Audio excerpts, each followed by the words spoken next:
Cockroach party 5 दिन पहले जन्म लेती है, तुम सबको पीछे छोड़कर सोशल मीडिया में अपना धमाल मचा देती है। अगर वही काकरोच पार्टी, जैसे हम पिछड़े हैं, हम भी काकरोचों की तरह है, जो आप कह रहे हो ना वही हम भी है।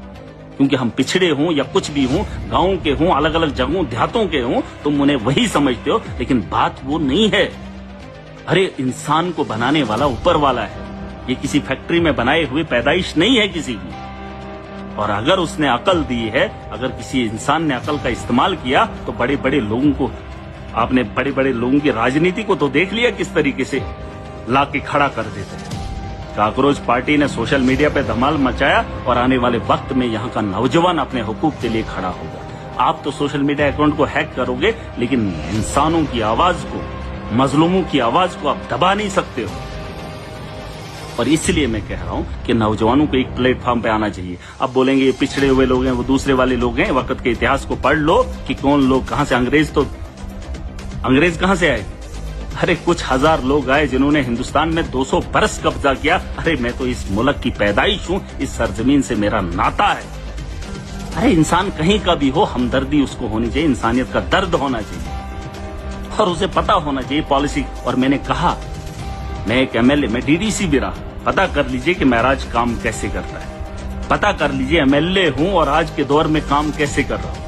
ये जानकारी होनी चाहिए। किसी को उठा के आपने सत्ता में बिठा दिया, किसी के कहने पे किसी को आपने वोट दे दिया, वो आपका भला कभी नहीं कर सकता। और अगर आप इंसानों से हमदर्दी नहीं रख सकते, अपने लोगों से हमदर्दी नहीं रख सकते, तो कुर्सी से हमदर्दी रखने की जरूरत नहीं है। और ये सवाल मैं पूछूंगा, ये तो खुशकिस्मती इन लोगों की कि मैं ऐवान का उसका हिस्सा नहीं बन पाया। अब जब भी ऐवान में बात उठेगी तो आप महराज को देख लेंगे। अरे हम तुम्हारी ये तो जुल्म, ठीक है वो कुछ भी कर रहे हैं, लेकिन तुम ये बिजली के किराए में इजाफा कैसे कर रहे हो? तुमने तो फ्री की बात की थी, कहां से लाएगा गरीब, वो कहां से लाएगा?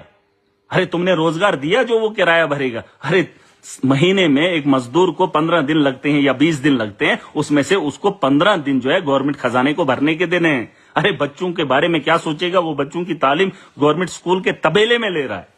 प्राइवेट तो पढ़ाने की बात दूर की है, नौजवानों को तुम रोजगार नहीं दे पाए। अरे उनके लिए कोई पॉलिसी नहीं लेकर आए, कैजुअल लेबरर्स को आप परमानेंट नहीं कर पाए।